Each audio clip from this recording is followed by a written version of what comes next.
पांचवी अनुसूची है। पांचवी अनुसूची में कुछ चीजें प्रतिबंधित होती है, कुछ चीजें सभी समाज के लिए मौलिक अधिकार में कानून का पालन करते हुए आजादी दी गई है। तो पूरे समाज ने, सभी संगठनों ने, पूरे आदिवासी समाज ने, सभी ने मिलकर हमारा विरोध का स्वरूप समझना है। कल और आज दो मैसेज मेरे पास आए हैं किसी अलग अलग कम्युनिटी के, अलग अलग समाज के। उसमें आरोप है कि हमने ये जो बंद का आह्वान किया है, ये जो आज ज्ञापन का प्रोग्राम बना के जो विरोध दर्ज कराया है, ये ईसाई धर्म के खिलाफ है, ऐसा प्रचार चल रहा है। दूसरा, हम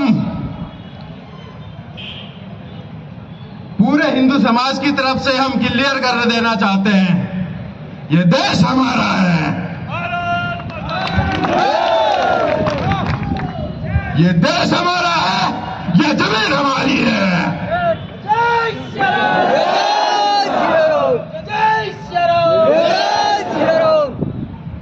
भारतीय संविधान और भारतीय कानून के अनुसार तुमको चलना पड़ेगा।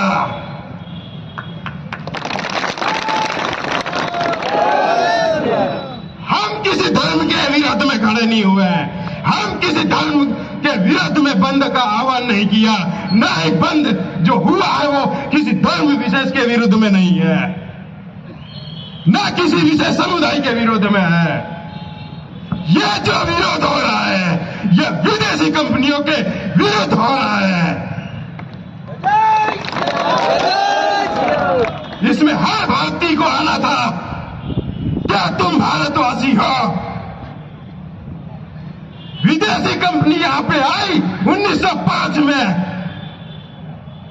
हमारे यहाँ के स्टेट गवर्नमेंट ने जमीन दी, स्कूल बनाओ, अस्पताल बनाओ, इस गरीब समाज की सेवा करो। यह शर्तों में लिखा हुआ है। अगर है दम तो कागज लेके आ जाओ। यह विदेशी कंपनी है, यह जो डैशिस कंपनी है, यह विदेशी कंपनी है। मेरे पास दस्तावेज में लिखा हुआ है, कलेक्टर की सील लगी हुई है उस पर।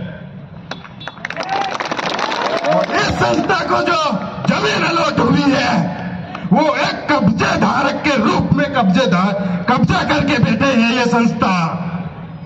इसका मूल मालिक भारत सरकार है, मध्य प्रदेश सरकार है। ये लिख के ले लो, मालिकाना हक नहीं है, ये कब्जेदार है और शर्तों के अधीन इसको जमीन दी है, चर्च बनाने के लिए नहीं दी है। हमारा विरोध विदेशी कंपनी के खिलाफ है। विदेशी पादरी अवैध चर्च का उद्घाटन नहीं कर सकता, बात खत्म।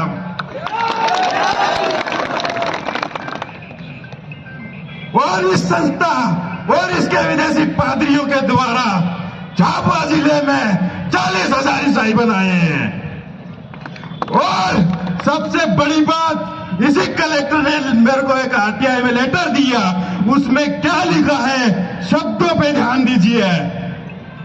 शब्द क्या लिखे थे कि झाबुआ जिले में 1960 से 2020 तक एक भी विधिवत ईसाई नहीं बना, न ही विधिवत ईसाई धर्मांतरण किया गया है। यह संस्था, इसका मतलब साफ है, इस विदेशी संस्था ने, इन विदेशी पादरियों ने विधि विरुद्ध, भारतीय संविधान के विरुद्ध, भारतीय कानून के विरुद्ध 40,000 आदिवासियों को ईसाई बनाया। यह सिद्ध होता है, कलेक्टर के लेटर से यह सिद्ध होता है कि विधिवत नहीं बनाया।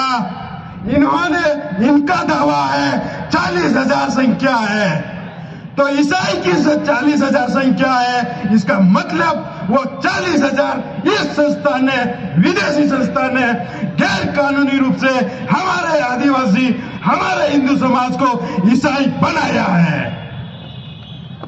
ये सिद्ध हुआ, ये संस्था, इसके पादरी अवैध धर्मांतरण की गतिविधियों में लिप्त है। भारतीय संविधान के खिलाफ जाके, भारतीय कानून के खिलाफ जाके ये सिद्ध हुआ है दस्तावेज के आधार पे। हमारी मांग है, अवैध धर्मांतरण किया है इस संस्था ने, अवैध धर्मांतरण किया है इनके पादरियों ने। ये संस्था इन्वॉल्व है भारतीय संविधान के विरुद्ध गतिविधियां करने में, अवैध गतिविधियों में लिप्त है, और इन सारी संस्थाओं की मान्यता रद्द की जाए। इनको अनुमति दी थी स्कूल अस्पताल की, सैकड़ों चर्च बनाए हैं, वो भी अनुच्छेद 19(5), 244(1), 5वीं अनुसूची के विरुद्ध आदिवासी की जमीन पे है। और जो भू राजस्व संहिता की धारा 165(6) ये कहती है कि ट्राइबल की जमीन किसी भी संस्था को या किसी भी गैर जो आदिवासी व्यक्ति है वो नहीं ले सकता है। तो ईसाई मिशनरी की संस्था आदिवासी है क्या? है क्या? चर्च आदिवासी है क्या? पादरी आदिवासी है क्या? आदिवासी की जमीन पे जो चर्च बने हैं वो विधि विरुद्ध बने हैं, और इसको हटाने के लिए आदेश है हमारे पास कलेक्टर कार्यालय से। सारी संस्थाओं की मान्यता रद्द करने के लिए एक और आदेश है इसी कलेक्टर कार्यालय से हमारे पास। धार्मिक स्वतंत्रता अधिनियम की धारा 11 ये कहती है कि कोई भी संस्था या संस्थान या संगठन, एनजीओ अगर विधि विरुद्ध धर्मांतरण में इन्वॉल्व होता है, शामिल होता है, पाया जाता है, तो धारा 11 के तहत एफआईआर दर्ज होगी। ये संस्था इन्वॉल्व है। अभी हमने जो बताया, मेरे पास पेपर भी है, सारे कागज लेके आया हूं। अवैध चर्च बनाने में इन्वॉल्व है। चर्च बनाने के लिए धर्मस्व विभाग की अनुमति लेनी पड़ती है, इस चर्च की अभी तक नहीं है। मेरे पास सारा रिकॉर्ड है। प्रशासन अभी आएगा यहाँ पे, एसडीएम साहब या जो भी प्रतिनिधि, उनसे यही सवाल है, क्या धर्मस्व विभाग की अनुमति है?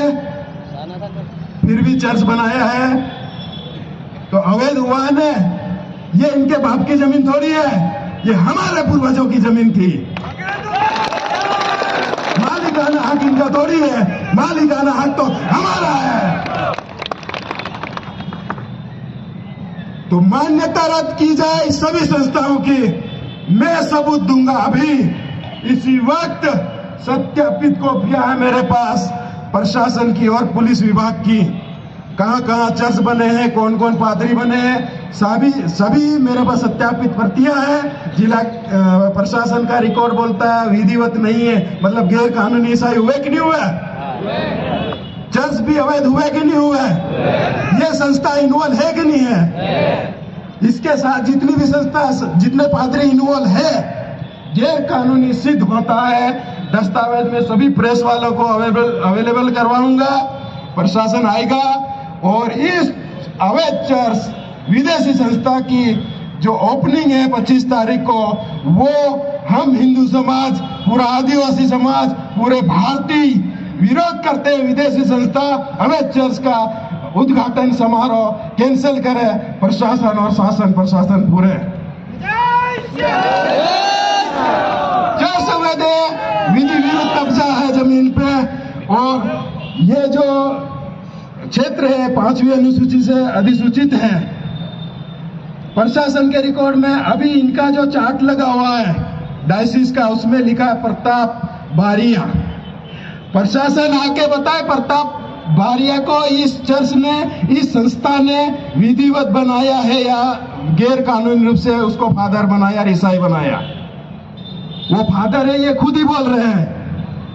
तो उसको कानूनी रूप से बनाया या अवैध रूप से बनाया, विधि विरुद्ध बनाया, ये प्रशासन से अभी पूछा जाएगा। उसने शो कर रखा है चार्ट में।